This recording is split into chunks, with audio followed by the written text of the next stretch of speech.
ಹೆಣ ಮಾತಾಡುತ್ತೆ. ಹೌದು, ಧರ್ಮಸ್ಥಳ ಸುತ್ತಮುತ್ತ ಗ್ರಾಮಗಳಲ್ಲಿ ಅವಿತಿಟ್ಟಿರುವಂತಹ ಹೆಣಗಳು ಮಾತಾಡ್ತಾ ಇದ್ದಾವೆ. ಆ ಹೆಣಗಳನ್ನು ಮಾತಾಡಿಸ್ಲಿಕ್ಕೆ SIT ತಂಡದವರು ಧರ್ಮಸ್ಥಳಕ್ಕೆ ಅತಿ ಶೀಘ್ರದಲ್ಲೇ ಹೋಗ್ತಾರೆ ಅಂತ ಗೃಹ ಸಚಿವ ಡಾಕ್ಟರ್ ಜಿ ಪರಮೇಶ್ವರ್ ಒಂದು ಬಿಗ್ ಅಪ್ಡೇಟ್ ಅನ್ನು ಕೊಟ್ಟಿದ್ದಾರೆ. ಧರ್ಮಸ್ಥಳದಲ್ಲಿ ನೂರಾರು ಶವಗಳನ್ನು ಹೂತಿಟ್ಟಿರುವ ಪ್ರಕರಣ ರಾಜ್ಯ ರಾಷ್ಟ್ರ ಮಟ್ಟದಲ್ಲಿ ಸಾಕಷ್ಟು ಸಂಚಲನ ಸೃಷ್ಟಿ ಮಾಡ್ತಾ ಇರುವಂತಹ ಪ್ರಕರಣ. ಆ ಒಂದು ಜಾಗದಿಂದಲೇ ರಚನೆ ಆಯ್ತಾ ಹಾಗಾದ್ರೆ SIT 4 ಜನರ ಒಂದು ತಂಡವನ್ನು ಸರ್ಕಾರ ರಚನೆ ಮಾಡಿದೆ. ಜುಲೈ 16ನೇ ತಾರೀಕು ಅಲ್ಲಿ ಒಬ್ಬ ಅನಾಮಿಕ ವ್ಯಕ್ತಿ ಅಲ್ಲಿ ಪ್ರತ್ಯಕ್ಷನಾಗ್ತಾನೆ. ಜುಲೈ 16ನೇ ತಾರೀಕು ನಡೆದಿರುವಂತಹ ಒಂದು ಘಟನೆಯಿಂದಲೇ SIT ರಚನೆ ಆಗಿದೆ. ಸರ್ಕಾರದಿಂದ SIT ರಚನೆ ಮಾಡಿದ್ದು ಹಾಗಾದ್ರೆ ಯಾಕೆ? ಆ ಒಂದೇ ಒಂದು ಜಾಗದಿಂದಲೇ ರಚನೆ ಆಯ್ತಾ ಹಾಗಾದ್ರೆ SIT? ಜುಲೈ 16ನೇ ತಾರೀಕು ನಡೆದಿರುವ ಘಟನೆಯಿಂದಲೇ SIT. ಈ ಬಗ್ಗೆ ಅಶ್ವವೇಗ ನ್ಯೂಸ್ನಲ್ಲಿ ಎಕ್ಸ್ಕ್ಲೂಸಿವ್ ಸ್ಟೋರಿಯನ್ನು ಕೊಡ್ತಾ ಇದ್ದೀವಿ ನಿಮ್ಮ ಮುಂದೆ. ಇದು ಧರ್ಮಸ್ಥಳದಲ್ಲಿ ನೂರಾರು ಶವಗಳನ್ನು ಹೂತಿಟ್ಟಿರುವ ಪ್ರಕರಣ.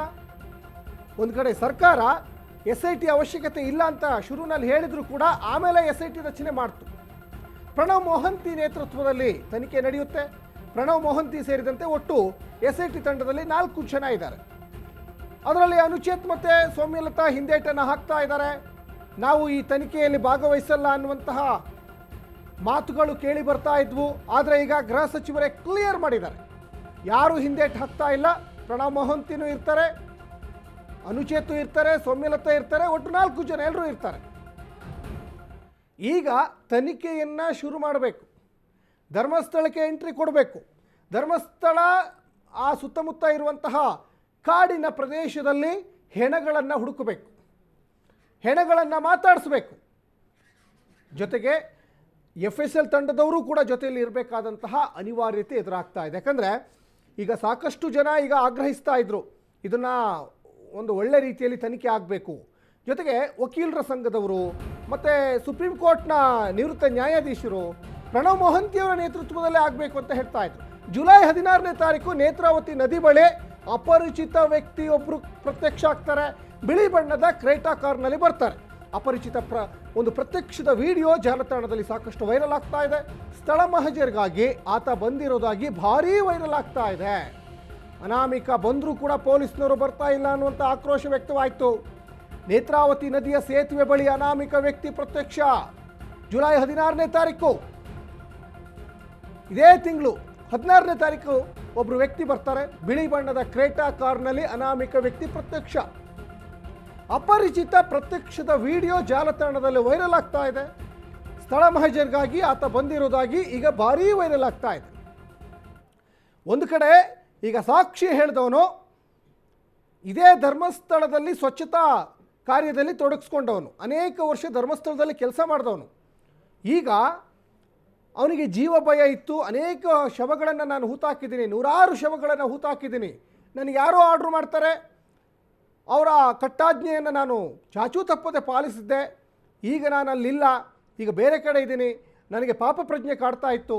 ಹಾಗಾಗಿ ಇದು ಸತ್ಯಾಸತ್ಯತೆ ಜನತೆಗೆ ಗೊತ್ತಾಗಲಿ ಅಂತ ನಾನು ಸಾಕ್ಷಿ ಹೇಳಕ್ಕೆ ಬಂದಿದ್ದೀನಿ ಅಂತ ಹೇಳಿಬಿಟ್ಟು 164 ಹೇಳಿಕೆಯನ್ನು ಕೊಟ್ಟಿದ್ದಾರೆ. ಆಕ್ರೋಶ ವ್ಯಕ್ತವಾಗ್ತಾ ಇದ್ದಂತೆ SP ಅರುಣ್ ಕುಮಾರಿಗೆ ರಿಯಾಕ್ಟ್ ಮಾಡಿದ್ದಾರೆ. ಸ್ಥಳ ಮಹಜರು ನಡೆಸೋದು ತನಿಖಾಧಿಕಾರಿಗಳಿಗೆ ಬಿಟ್ಟಿದ್ದೋದು. ಈ ಬೆನ್ನಲ್ಲೇ ಸಾರ್ವಜನಿಕ ವಲಯದಲ್ಲಿ ಈಗ ಆಕ್ರೋಶಗಳು ಕೂಡ ಈಗ ಭುಗಿಲೇಳ್ತಾ ಇದ್ದಾವೆ. ದಕ್ಷಿಣ ಕನ್ನಡ SP ಅರುಣ್ ಕುಮಾರ್ ಹೇಳಿಕೆಗೆ ಒಂದು ಕಡೆ ಅಸಮಾಧಾನ ವ್ಯಕ್ತವಾಗ್ತಾ ಇದೆ. ಇದೇ ಕಾರಣಕ್ಕಾಗಿ ತನಿಖೆಗೆ SIT ರಚನೆಯನ್ನು ಸರ್ಕಾರ ಈಗ ಮಾಡಿದೆ. ಒಂದು ಕಡೆ ಆಕ್ರೋಶ ವ್ಯಕ್ತವಾಗುತ್ತೆ, SP ಅರುಣ್ ಕುಮಾರ್ ಒಂದು ಕಡೆ ರಿಯಾಕ್ಟ್ ಮಾಡ್ತಾರೆ. ಸ್ಥಳ ಮಹಜರು ನಡೆಸೋದು ತನಿಖಾಧಿಕಾರಿಗಳಿಗೆ ಬಿಟ್ಟಂಥ ವಿಚಾರ ಅದು. ಈ ಬೆನ್ನಲ್ಲೇ ಸಾರ್ವಜನಿಕ ವಲಯದಲ್ಲಿ ಸಾಕಷ್ಟು ಆಕ್ರೋಶಗಳು ಕೂಡ ಈಗ ಭುಗಿಲೇಳ್ತಾ ಹೋಗ್ತವೆ. ದಕ್ಷಿಣ ಕನ್ನಡ SP ಅರುಣ್ ಕುಮಾರ್ ಹೇಳಿಕೆಗೆ ಅಸಮಾಧಾನಗಳು ಈಗ ವ್ಯಕ್ತವಾಗ್ತಾ ಇದ್ದಾವೆ. ಸಹಜವಾಗಿ ಸರ್ಕಾರ ಶುರುವಿನಲ್ಲಿ SIT ಅವಶ್ಯಕತೆ ಇಲ್ಲ, ಪೊಲೀಸ್ನವರೇ ತನಿಖೆಯನ್ನು ಮಾಡ್ತಾರೆ ಅಂತ ಹೇಳಿದರು. ಅದಾದ ಮೇಲೆ SIT ರಚನೆಯನ್ನು ಮಾಡಿದ್ದಾರೆ. ಅದರಲ್ಲಿ ಕೂಡ ಪ್ರಣವ್ ಮೊಹಂತಿಯವರ ನೇತೃತ್ವದಲ್ಲೇ ಈಗ ತನಿಖೆ ಆಗುತ್ತೆ ಅಂತ ಒಂದು ಕಡೆ ಗೃಹ ಸಚಿವ ಡಾಕ್ಟರ್ ಜಿ ಪರಮೇಶ್ವರ್ ಕೂಡ ಹೇಳಿದರು. ಮತ್ತು ದ್ವಾರಕನಾಥ್ ಸೇರಿದಂತೆ ಸಾಕಷ್ಟು ಜನ ವಕೀಲರು ಕೂಡ ಪ್ರಣವ್ ಮೊಹಂತಿ ಅವರ ನೇತೃತ್ವದಲ್ಲಿ ತನಿಖೆ ಆಗಬೇಕು ಅಂತ ಹೇಳ್ತಾ ಇದ್ರು. ಈ ಬಗ್ಗೆ ಹೆಚ್ಚಿನ ಡೀಟೇಲ್ಸನ್ನು ನಮ್ಮ ಕ್ರೈಮ್ ರಿಪೋರ್ಟರ್ ಬಸವರಾಜ್ ನೇರ ಸಂಪರ್ಕದಲ್ಲಿದ್ದಾರೆ. ಬಸವರಾಜ್, ಬಹಳ ಮುಖ್ಯವಾಗಿ ಧರ್ಮಸ್ಥಳದ ಸುತ್ತಮುತ್ತ ಗ್ರಾಮಗಳಲ್ಲಿ ಶವ ಹೂತಿಟ್ಟಿರುವಂತಹ ಒಂದು ಪ್ರಕರಣ, ಒಟ್ಟಿನಲ್ಲಿ ಈ ಧರ್ಮಸ್ಥಳದಲ್ಲಿ ನೂರಾರು ಶವಗಳನ್ನು ಹೂತಿಟ್ಟಿರುವಂತಹ ಪ್ರಕರಣ. ಈ ಪ್ರಕರಣಕ್ಕೆ ಸಂಬಂಧಪಟ್ಟ ಹಾಗೆ ರಾಜ್ಯ ದೇಶ ಎಲ್ಲ ಕಡೆಯೂ ಸಾಕಷ್ಟು ಈಗ ಆಕ್ರೋಶ ಒಂದು ಕಡೆ ವ್ಯಕ್ತವಾಗ್ತಾ ಇದೆ. ಯಾರು ಈ ಶವಗಳಿಗೆ ಕಾರಣ, ಯಾರು ಇಷ್ಟು ಜನರನ್ನೆಲ್ಲ ಸಾಯಿಸ್ತಾ ಇದ್ದಾರೆ, ಇದಕ್ಕೆಲ್ಲ ಒಂದು ಮುಕ್ತಿಯನ್ನು ಹಾಡಲೇಬೇಕು ಅನ್ನುವಂತಹ ಒಂದು ಒಕ್ಕೊರಲಿನಿಂದ ಸರ್ಕಾರಕ್ಕೆ ಮನವಿಯನ್ನು ಸಲ್ಲಿಸ್ತಾ ಇದ್ರು, ಸರ್ಕಾರಕ್ಕೆ ಆಗ್ರಹಿಸ್ತಾ ಇದ್ರು. ಇದಕ್ಕೊಂದು ಸರಿಯಾದಂತಹ ಒಂದು ತನಿಖೆ ಆಗಬೇಕು, ಪಾರದರ್ಶಕವಾದಂತಹ ಒಂದು ತನಿಖೆಯನ್ನು ಮಾಡಲೇಬೇಕು ಅಂತ ಜನ ಬೆಂಬಿಡದೆ ಸರ್ಕಾರಕ್ಕೆ ಮನವಿಯನ್ನು ಮಾಡ್ತಾ ಇದ್ರು. ಯಾಕಂದರೆ ದಶಕಗಳ ಹಿಂದೆ ಸೌಜನ್ಯ ಅಲ್ಲಿ ಹತ್ಯೆ ಆಗುತ್ತೆ, ಮತ್ತು ಸೌಜನ್ಯ ಸಾವಿಗೆ ಇದುವರೆಗೂ ಕೂಡ ನ್ಯಾಯ ಸಿಕ್ಕಿಲ್ಲ ಅನ್ನುವಂತಹ ಒಂದು ಅಳಲು ಇನ್ನು ದಕ್ಷಿಣ ಕನ್ನಡ ಜಿಲ್ಲೆಯ ಆ ಭಾಗದ ಜನರ ಒಂದು ಆಕ್ರೋಶವೂ ಕೂಡ ವ್ಯಕ್ತವಾಗ್ತಾ ಇದೆ. ಅದಾದ ಮೇಲೆ ಈಗ ಸಾಕಷ್ಟು ಅಸಹಜ ಸಾವುಗಳು, ಸಹಜ ಸಾವಲ್ಲ ಇದು, ಅಸಹಜ ಸಾವುಗಳು. ಆ ಅಸಹಜ ಸಾವಲ್ಲಿ ವಿದ್ಯಾರ್ಥಿನಿಯರು, ಮಹಿಳೆಯರೇ ಇದರಲ್ಲಿ ಟಾರ್ಗೆಟ್ ಮಾಡಿದ್ದಾರೆ. ಈ ಬಗ್ಗೆ ಹೆಚ್ಚಿನ ಡೀಟೇಲ್ಸನ್ನು ನಮ್ಮ ಕ್ರೈಮ್ ರಿಪೋರ್ಟರ್ ಬಸವರಾಜ್ ನೇರ ಸಂಪರ್ಕದಲ್ಲಿ ಜಾಯ್ನ್ ಆಗ್ತಾ ಇದ್ದಾರೆ. ಬಸವರಾಜ್, ಬಹಳ ಮುಖ್ಯವಾಗಿ ಧರ್ಮಸ್ಥಳದ ಸುತ್ತಮುತ್ತ ಅನೇಕ ಶವಗಳು ಹೂತಿಟ್ಟಿರುವ ಪ್ರಕರಣಕ್ಕೆ ಸಂಬಂಧಪಟ್ಟ ಹಾಗೆ SIT ತಂಡದಿಂದ ಒಂದು ಕ್ಲಿಯರ್ ಅಲ್ಲಿ ಮೆಸೇಜ್ ಈಗ ಸಿಗ್ತಾ ಇದೆ. ಅಂದರೆ ಯಾರು ಹಿಂದಕ್ಕೆ ಸರಿತಾ ಇಲ್ಲ, ಧರ್ಮಸ್ಥಳಕ್ಕೆ ಹೋಗ್ತಾರೆ, ಮಾಹಿತಿಯನ್ನೆಲ್ಲ ಕಲೆಕ್ಟ್ ಮಾಡ್ತಾರೆ ಅಂತ. ಇಲ್ಲಿ ಎರಡು ಪ್ರಶ್ನೆ ಈಗ ಸದ್ಯಕ್ಕೆ ಕಾಡ್ತಾ ಇರುವಂಥದ್ದು. ಅಂದರೆ ಬಸವರಾಜ್, SIT ತಂಡದ ಜೊತೆಗೆ FSL ತಂಡದವರು ಹೋಗ್ತಾರಾ? ಯಾಕಂದರೆ ಅಲ್ಲಿ ಅನೇಕ ಶವಗಳಿದ್ದಾವೆ, ಹೆಣಗಳಿದ್ದಾವೆ, ಅದನ್ನು ಕಂಡುಹಿಡಿಬೇಕು. ಅದರ ಜೊತೆಗೆ ಜುಲೈ 16ನೇ ತಾರೀಕು ಒಬ್ಬ ಅನಾಮಿಕ ವ್ಯಕ್ತಿ ನೇತ್ರಾವತಿ ನದಿ ಬಳಿಯಲ್ಲಿ ಕಾಣಿಸ್ಕೊಳ್ತಾರೆ. ಯಾರು ಆ ವ್ಯಕ್ತಿ? ಇದ್ರ ಬಗ್ಗೆ ಏನಾದರೂ ಹಿಂಟ್ ಸಿಗ್ತಾ ಇದೆಯಾ ಬಸವರಾಜ್ ತಮಗೆ? ಸಚಿನ್, ಧರ್ಮಸ್ಥಳದಲ್ಲಿ ನೂರಾರು ಶವ ಹೂತಿಟ್ಟಿರೋ ಪ್ರಕರಣಕ್ಕೆ ಸಂಬಂಧಪಟ್ಟಂತೆ ರಾಜ್ಯ ಸರ್ಕಾರ SITಯನ್ನು ರಚನೆ ಮಾಡಿದೆ. ಆ SIT ರಚನೆ ಮಾಡೋದಕ್ಕೆ ಪ್ರಮುಖ ಕಾರಣ ಏನನ್ನೋದನ್ನು ನೋಡ್ತಾ ಹೋದರೆ, ಪ್ರಮುಖವಾಗಿ ಜುಲೈ 16ನೇ ತಾರೀಕು ಅನಾಮಿಕ ವ್ಯಕ್ತಿ ಏನು ಧರ್ಮಸ್ಥಳದ ಪೊಲೀಸ್ ಠಾಣಾ ಲಿಮಿಟ್ಸ್ನಲ್ಲಿ ಬಂದು ಪ್ರತ್ಯಕ್ಷ ಆಗ್ತಾನೆ. ಪ್ರತ್ಯಕ್ಷ ಆಗಿ ನಾನು ಮಹಜರ್ಗೆ ಬಂದಿದ್ದೀನಿ ಅನ್ನುವಂಥ ನಿಟ್ಟಿನಲ್ಲಿ ಕೆಲವೊಂದಿಷ್ಟು ವಿಡಿಯೋಗಳು ಬಿಳಿ ಕಾರ್ನ ಕ್ರೇಟಾ ಕಾರಲ್ಲಿ ಬಂದು ಕೆಲವೊಂದಿಷ್ಟು ವಿಡಿಯೋಗಳು ಕೂಡ ಸಾಮಾಜಿಕ ಜಾಲತಾಣಗಳಲ್ಲಿ ವೈರಲ್ ಆಗ್ತವೆ. ವೈರಲ್ ಆದ ಬೆನ್ನಲೆಯಲ್ಲಿ SP ಅವರು ಒಂದು ಹೇಳಿಕೆಯನ್ನು ಕೊಡ್ತಾರೆ. ಹೇಳಿಕೆಯನ್ನು ಕೊಟ್ಟು ತನಿಖಾ ಅಧಿಕಾರಿಗಳಿಗೆ ವಿವೇಚನೆಗೆ ಬಿಟ್ಟಂಗೆ ಅವರು ಸ್ಥಳ ಮಾಜರನ್ನು ಮಾಡ್ತಾರೆ. ಯಾವ ಸಂದರ್ಭದಲ್ಲಿ ಸ್ಥಳ ಮಾಜರನ್ನು ಮಾಡಬೇಕು, ಹೇಗೆ ಮಾಡಬೇಕು ಅನ್ನೋದು ತನಿಖಾ ಅಧಿಕಾರಿಗಳಿಗೆ ಬಿಟ್ಟಿರುವಂಥದ್ದು. ಅದ್ರ ಜೊತೆಗೆ ಈ ವ್ಯಕ್ತಿ ಏನು ತಲೆಬುರುಡೆಗಳನ್ನು ಮೇಲೆ ತೆಗೆದ ಮೇಲೆ, ಅಸ್ಥಿಪಂಜರಗಳನ್ನು ಮೇಲೆ ತೆಗೆದ ಮೇಲೆ ಈ ವ್ಯಕ್ತಿ ನಾಪತ್ತೆ ಆಗುವಂಥ ಸಾಧ್ಯತೆ ಇದೆ. ಹಾಗಾಗಿ ನಾವು ಇವನಿಗೆ ಬ್ರೈನ್ ಮ್ಯಾಪಿಂಗ್ ಮಾಡಿಸ್ತೀವಿ, ತದನಂತರವಾಗಿ ಕೆಲವೊಂದು ಟೆಸ್ಟ್ಗಳನ್ನು ಮಾಡಿಸ್ತೀವಿ. ಅದಾದ ಬಳಿಕ ಮರ್ಜರ್ಗಳಾಗಿರ್ಬೋದು ಅಥವಾ ಏನೇ ಪ್ರಕ್ರಿಯೆಗಳಾಗಿರ್ಬೋದು, ಆ ಪ್ರಕ್ರಿಯೆಯನ್ನು ತನಿಖಾಧಿಕಾರಿಗಳಿಗೆ ವಿವೇಚನೆಗೆ ಬಿಟ್ಟಂತೆ ಅಂತೇಳಿ ಒಂದು ಹೇಳಿಕೆಯನ್ನು ಅಲ್ಲಿನ ದಕ್ಷಿಣ ಕನ್ನಡ SP ಆಗಿರುವಂಥ ಅರುಣ್ ಕುಮಾರ್ ಹೇಳ್ತಾರೆ. ಆ ಹೇಳಿಕೆಯ ಬೆನ್ನಲ್ಲಿ ಸಾರ್ವಜನಿಕ ವಲಯದಲ್ಲಿ ಸಾಕಷ್ಟು ರೀತಿಯಾದಂಥ ಡಿಸ್ಕಷನ್ ಆಗುತ್ತೆ, ಚರ್ಚೆಗಳಾಗುತ್ತೆ. ಪೊಲೀಸರು ಸರಿಯಾದ ರೀತಿಯಲ್ಲಿ ತನಿಖೆಯನ್ನು ಮಾಡ್ತಾ ಇಲ್ಲ. ಸ್ವತಃ ಅನಾಮಿಕ ವ್ಯಕ್ತಿನೇ ಬಂದು ನಾನು ಶವಗಳನ್ನು ತೆಗೆದುಕೊಡ್ತೀನಿ, ಶವಗಳನ್ನು ತೆಗೆದು ನಿಮ್ಮ ಮುಂದೆ ಪ್ರತ್ಯೇಕವಾಗಿ ಇಡ್ತೀನಿ ಅಂತೇಳಿ ಬಂದು ರಾಜ್ಯಾರೋಷವಾಗಿ ನಿಂತಿದ್ದಾನೆ. ಆದರೆ ಪೊಲೀಸ್ ಅಧಿಕಾರಿಗಳು ಯಾವುದೇ ಕಾರಣಕ್ಕೂ ಬರ್ತಿಲ್ಲ. ಯಾಕಂದರೆ ಅಲ್ಲೇ ಧರ್ಮಸ್ಥಳದ ಠಾಣೆ ಏನಿದೆ, ಆ ಠಾಣೆಯ 1 ಕಿಲೋಮೀಟರ್ ಸರಹದ್ದಿನಲ್ಲಿ ಆತ ಬಂದು ನಿಂತಿರುವಂಥದ್ದು. ಆದರೂ ಕೂಡ ಈ ಪೊಲೀಸರು ಬರ್ತಾ ಇಲ್ಲ ಅನ್ನುವಂಥ ನಿಟ್ಟಿನಲ್ಲಿ ಸಾಮಾಜಿಕ ಜಾಲತಾಣಗಳಲ್ಲಿ ಸಾಕಷ್ಟು ರೀತಿಯಾದಂಥ ವೈರಲ್ ಮತ್ತು ಪೊಲೀಸರ ವಿರುದ್ಧ ಆಕ್ರೋಶ ವ್ಯಕ್ತ ಆಗಿತ್ತು. ಜೊತೆಗೆ ರಾಜ್ಯ ಸರ್ಕಾರದ ವಿರುದ್ಧ ಕೂಡ ಏನು ಸಾಕಷ್ಟು ಜನ ಮಾತಾಡುವಂಥ ಕೆಲಸವನ್ನು ಮಾಡಿದ್ರು. ಯಾಕಂದರೆ ಗೃಹ ಮಂತ್ರಿಗಳು ಏನು ಮಾಡ್ತಾ ಇದ್ದಾರೆ, ಪ್ರಕರಣ ದಾಖಲಾಗಿ 7 ದಿವಸ ಕಳೀತಾ ಬಂತು, 164 ಹೇಳಿಕೆ ಆಗಿದೆ, ದೂರು ದಾಖಲಾಗಿದೆ. ಆದರೂ ಕೂಡ ಏನು ವ್ಯಕ್ತಿ ಬಂದು ಬಾಡಿಗಳನ್ನು ತೆಗೆದುಕೊಡ್ತೀನಿ ಅಂತ ಹೇಳಿದ್ರು ಕೂಡ ಇವರು ಬರ್ತಾ ಇಲ್ಲ. ಅಂದರೆ ಯಾವ ಅರ್ಥದಲ್ಲಿ ತನಿಖೆ ಆಗ್ತಾ ಇದೆ ಅನ್ನುವಂಥ ನಿಟ್ಟಿನಲ್ಲಿ ಸಾಕಷ್ಟು ಡಿಸ್ಕಷನ್ ಆಗ್ತಾ ಇತ್ತು. ಆ ಡಿಸ್ಕಷನ್ ಬೆನ್ನಲೆಯಲ್ಲಿ ಸರ್ಕಾರ SITಯನ್ನು ರಚನೆ ಮಾಡಿರುವಂಥದ್ದು. SIT ರಚನೆ ಮಾಡಿ ಈಗ 4 ತನಿಖಾ ತಂಡ ನಾಳೆ ಬಹುತೇಕವಾಗಿ ಧರ್ಮಸ್ಥಳಕ್ಕೆ ಭೇಟಿ ನೀಡಿ ಧರ್ಮಸ್ಥಳದ ಕೇಸ್ ಫೈಲ್ ಏನಿದೆ, ಆ ಕೇಸ್ ಫೈಲನ್ನು ಅಧಿಕೃತವಾಗಿ ತೆಗೆದುಕೊಂಡು ಪ್ರಪ್ರಥಮವಾಗಿ ಒಂದು ಸಭೆಯನ್ನು ಮಾಡ್ತಾರೆ. ಇಲ್ಲಿಯವರೆಗೂ ಕೇಸ್ ಸ್ಟೇಟಸ್ ಏನಾಗಿದೆ, ಕೇಸ್ನ ಸ್ಥಿತಿಗತಿ ಏನಾಗಿದೆ, ಸ್ಥಿತಿಗತಿಯ ಬಗ್ಗೆ ಪರಿಪೂರ್ಣವಾಗಿ ತಿಳ್ಕೊಂಡು ತದನಂತರವಾಗಿ ತಮ್ಮ ಟೀಮ್ನಲ್ಲಿ ಯಾವ್ಯಾವ ಅಧಿಕಾರಿಗಳು ಇರಬೇಕು, ಅಂದರೆ ವಿವಿಧ ಭಾಗಗಳಲ್ಲಿ, ಕರ್ನಾಟಕದ ವಿವಿಧ ಭಾಗಗಳಲ್ಲಿ ಯಾವ ಅಧಿಕಾರಿಗಳು ಯಾವ ವಿಚಾರದಲ್ಲಿ ಟೆಕ್ನಿಕಲ್ ಆಗಿ ಸ್ಟ್ರಾಂಗ್ ಇದ್ದಾರೆ ಅನ್ನುವಂಥ ನಿಟ್ಟಿನಲ್ಲಿ ಅಧಿಕಾರಿಗಳನ್ನು ಅವರ ಟೀಮ್ಗೆ ಸೇರಿಸಿಕೊಳ್ಳುವಂಥ ಕೆಲಸವನ್ನು ಮಾಡುವಂಥದ್ದು.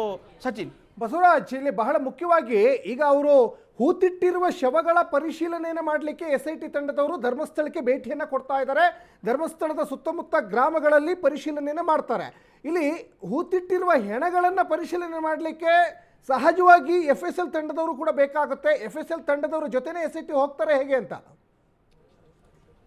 ಸಚಿನ್, ಒಂದು ಪೊಲೀಸರ ತನಿಖೆಯಲ್ಲಿ ಯಾವುದಾದ್ರೂ ಶವಗಳನ್ನು ತೆಗೆಯುವಂಥದ್ದಾಗಿರ್ಬೋದು, ಯಾವುದಾದ್ರೂ ಪ್ರಕರಣಗಳ ದಾಖಲಾದಂಥ ಸಂದರ್ಭದಲ್ಲಾಗಿರ್ಬೋದು, ಅಲ್ಲಿಗೆ ಪ್ರಪ್ರಥಮವಾಗಿ FSL ಅಧಿಕಾರಿಗಳನ್ನು ಪೊಲೀಸರು ಕರೆಸ್ತಾರೆ. ಯಾಕಂದರೆ ಅವರ ಮುಖಾಂತರವಾಗಿ ಅಲ್ಲಿ ಬೇಕಾಗಿರುವಂಥ ಸಾಕ್ಷಿಗಳನ್ನು ಕಲೆಕ್ಟ್ ಮಾಡ್ಕೊಳ್ಳೋದಾಗಿರ್ಬೋದು, ಅವೆಲ್ಲವನ್ನು ಮಾಡ್ತಾ ಇರುವಂಥದ್ದು FSL ಅಧಿಕಾರಿಗಳು. ಹಾಗಾಗಿ ಇವರು ಶವಗಳನ್ನು ಏನು ಆಚೆ ತೆಗಿತಾ ಇರ್ತಾರಲ್ಲ, ಆ ಸಂದರ್ಭದಲ್ಲಿ FSL ಅಧಿಕಾರಿಗಳ ಜೊತೆಗೆ ಅರಣ್ಯ ಅಧಿಕಾರಿಗಳು ಕೂಡ ಇರ್ತಾರೆ. ಯಾಕಂದರೆ ಆ ವ್ಯಕ್ತಿ ಎಲ್ಲಿ ಶವವನ್ನು ಊತ ಹಾಕಿದಾನೆ ಅನ್ನೋದ್ರ ಬಗ್ಗೆ ಇಲ್ಲಿವರೆಗಾದ್ರೂ ಕೂಡ ಪೊಲೀಸರಿಗೆ ಮಾಹಿತಿ ಇಲ್ಲ. ಹಾಗಾಗಿ ಆ ವ್ಯಕ್ತಿ ಸ್ಥಳ ಮಾಜರಿಗೆ ಕರೆದುಕೊಂಡು ಹೋಗುವಂಥ ಸಂದರ್ಭದಲ್ಲಿ ಆ ವ್ಯಕ್ತಿ ಎಲ್ಲಿಗೆ ಕರ್ಕೊಂಡು ಹೋಗ್ತಾನೆ, ಆ ವ್ಯಕ್ತಿ ಯಾವ ಸ್ಥಳಕ್ಕೆ ಕರ್ಕೊಂಡು ಹೋಗ್ತಾನೆ ಅನ್ನೋದ್ರ ಬಗ್ಗೆ ಪೊಲೀಸರಿಗೆ ಮಾಹಿತಿ ಇಲ್ಲ. ಆ ಅರಣ್ಯ ಅಧಿಕಾರಿಗಳು ಯಾಕೆ ಅಲ್ಲಿರ್ತಾರೆ ಅಂದರೆ ಅದು ಅರಣ್ಯ ಅಧಿಕಾರಿಗಳಿಗೆ ಸಂಬಂಧಪಟ್ಟಂಥ ಜಾಗನ ಅನ್ನುವಂಥ ಕಾರಣಕ್ಕೋಸ್ಕರವಾಗಿ ಅರಣ್ಯ ಅಧಿಕಾರಿಗಳು ಕೂಡ ಅವರ ಜೊತೆಗೆ ಇರುವಂಥ ಸಾಧ್ಯತೆ ಇರುವಂಥದ್ದು. ಎಲ್ಲೇ ಹೋದರೂ ಕೂಡ ತನಿಖೆಯನ್ನು ಮಾಡುವಂಥ ಸಂದರ್ಭದಲ್ಲಿ, ಶವವನ್ನು ತೆಗೆಯುವಂಥ ಸಂದರ್ಭದಲ್ಲಿ FSL ಅಧಿಕಾರಿಗಳು ಇದ್ದೇ ಇರಬೇಕು. ಅಲ್ಲಿ ಸಿಗ್ತಾ ಇರುವಂಥ ಕೆಲವೊಂದಿಷ್ಟು ಎವಿಡೆನ್ಸ್ಗಳನ್ನು ಅವರು ಕಲೆಕ್ಟ್ ಮಾಡ್ಕೊಳ್ಳುವಂಥ ಸಾಧ್ಯತೆಗಳು ಹೆಚ್ಚಿರುವಂಥದ್ದು. ಬಸವರಾಜ್, ಮತ್ತೊಂದು ಪ್ರಶ್ನೆ ಕಾಡ್ತಾ ಇರೋದಂದ್ರೆ, ಆಲ್ರೆಡಿ ಈಗ 164 ಹೇಳಿಕೆಯನ್ನು ಒಬ್ಬ ಅನಾಮಿಕ ವ್ಯಕ್ತಿ ಜಡ್ಜ್ ಮುಂದೆ ಕೊಟ್ಟಿದ್ದಾನೆ. ಮತ್ತೊಂದು ಕಡೆ ಸರ್ಕಾರ ಕೂಡ SIT ರಚನೆ ಮಾಡಿದೆ. ಸಾಕಷ್ಟು ಜನ ತಮ್ಮ ಮನೆಯ ಹೆಣ್ಣು ಮಗಳನ್ನು ಕಳ್ಕೊಂಡು ಇವಾಗ ಕಣ್ಣೀರು ಹಾಕ್ತಾ ಇದ್ದಾರೆ. ಯಾರಾದರೂ ಇವತ್ತು ಮಿಸ್ಸಿಂಗ್ ಕೇಸ್ ಅಡಿಗೆ ಮತ್ತೆ ಈಗ ಮುಂದೆ ಬಂದಿದ್ದಾರಾ? ಇಷ್ಟೆಲ್ಲ ಬೆಳವಣಿಗೆ ಆದಮೇಲೆ ಮುಂದೆ ಬಂದಿದ್ದಾರಾ? ನಮ್ಮನೆ ಮಗಳು ಮಿಸ್ಸಿಂಗ್ ಆಗಿದ್ದಾಳೆ, ನಮ್ಮನೆ ಮಗಳು ಇವತ್ತು ಹೆಣವಾಗಿ ಬಿದ್ದಿದ್ದಾಳೆ, ಈ ಥರದ್ದೇನಾದರೂ ಇತ್ತೀಚಿನ ದಿನಗಳಲ್ಲಿ, ಕಳೆದ 4-5 ದಿನಗಳಲ್ಲಿ ನಡೆದಿರೋ ಇನ್ಸಿಡೆಂಟ್ ಇದೆಯಾ ಹೇಗೆ ಅಂತ? ಸಚಿನ್, ಏನು ಅನಾಮಿಕ ವ್ಯಕ್ತಿ ಕೋರ್ಟ್ ಮುಂದೆ ಹೋಗಿ 164 ಹೇಳಿಕೆಯನ್ನು ದಾಖಲು ಮಾಡ್ತಾರೆ. ದಾಖಲು ಮಾಡಿದ ಬಳಿಕವಾಗಿ ಓರ್ವ ಮಹಿಳೆ ಬಂದು ದೂರನ್ನು ಕೊಡುವಂಥ ಕೆಲಸ ಮಾಡ್ತಾರೆ. ನನ್ನ ಮಗಳು 2003ರಲ್ಲಿ ನಾಪತ್ತೆ ಆಗ್ತಾಳೆ. ನಾಪತ್ತೆ ಆದವಳು ನಾನು ಪೊಲೀಸ್ ಠಾಣೆಗೆ ಹೋಗ್ತೀನಿ, ಹೋದಂಥ ಸಂದರ್ಭದಲ್ಲಿ ಪೊಲೀಸರು ನನಗೆ ರೆಸ್ಪಾನ್ಸ್ ಮಾಡಲ್ಲ ಅನ್ನುವಂಥ ನಿಟ್ಟಿನಲ್ಲಿ ಹೇಳಿಕೆಯನ್ನು ನೀಡಿ ದೂರಿನಲ್ಲಿ ದಾಖಲು ಮಾಡಿ ದೂರನ್ನು ಕೂಡ ದಾಖಲಿಸುವಂಥದ್ದು. ಇಲ್ಲಿವರೆಗೂ ನಮಗೆ ತಿಳಿದ ಮಟ್ಟಿಗೆ ಪ್ರಕಾರ ಆ ಅನನ್ಯ ಭಟ್ ಅನ್ನುವಂಥ ಮಹಿಳೆ MBBS ವಿದ್ಯಾರ್ಥಿ ಏನಿದ್ದಾರೆ, ಆ ವಿದ್ಯಾರ್ಥಿ ಮಿಸ್ಸಿಂಗ್ ಕೇಸ್ ಒಂದೇ ದಾಖಲಾಗಿರುವಂಥದ್ದು. ಉಳಿದ ಬೇರೆ ಬೇರೆ ಪೊಲೀಸ್ ಠಾಣೆಗಳಲ್ಲಿ ಏನು ದಾಖಲಾಗಿದೆ, ರಾಜ್ಯದ ವಿವಿಧ ಭಾಗಗಳಿಂದ ಕೂಡ ಧರ್ಮಸ್ಥಳಕ್ಕೆ ಬರ್ತಾ ಇರುವಂಥದ್ದು. ಅಲ್ಲಿ ಯಾರ್ಯಾರು ನಾಪತ್ತೆ ಆಗಿದ್ದಾರೆ, ಅಲ್ಲಿಗೆ ಹೋದವರು ವಾಪಸ್ ಯಾರ್ಯಾರು ಬರೋದಿಲ್ಲ ಅನ್ನೋದ್ರ ಬಗ್ಗೆ ದೂರುಗಳು ದಾಖಲಾಗಿದೆ.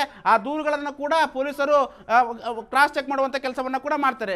ಯಾರ್ಯಾರು ಹೋಗಿದ್ರು, ಅವರ ಬಾಡಿಗಳೇನಾದರೂ ಸಿಗ್ತಾ, ಅವ್ರು ಏನಾಗಿ ಸತ್ರು ಅನ್ನೋದ್ರ ಬಗ್ಗೆ ಕೂಡ ಸಂಪೂರ್ಣವಾಗಿ ಡೀಟೇಲ್ಸನ್ನು ಕಲೆಕ್ಟ್ ಮಾಡಿ ತದನಂತರವಾಗಿ ಈ ಮುಂದೆ ಬರುವಂಥ ದೂರುಗಳು, ಆ ದೂರುಗಳನ್ನು ದಾಖಲು ಮಾಡಿಕೊಂಡು ತನಿಖೆಯನ್ನು ಮುಂದುವರಿಸುವಂಥ ಕೆಲಸವನ್ನು ಕೂಡ SIT ಮಾಡಲಿದ್ದಾರೆ. ಸದ್ಯಕ್ಕೆ ಬಂದಿರುವಂಥದ್ದು ಅನಾಮಿಕ ವ್ಯಕ್ತಿ ಹೇಳಿಕೆ ನೀಡಿದ ಬಳಿಕವಾಗಿ ಒಂದೇ ಒಂದು ದೂರು ದಾಖಲಾಗಿದೆ ಅಂತೇಳಿ ಸದ್ಯಕ್ಕೆ ಸಿಗ್ತಾ ಇರುವಂಥ ಮಾಹಿತಿ ಆಗಿದೆ. ಸಚಿನ್, ಧನ್ಯವಾದ ಬಸವರಾಜ್ ತಮ್ಮೆಲ್ಲ ಡೀಟೇಲ್ಸ್ಗಾಗಿ.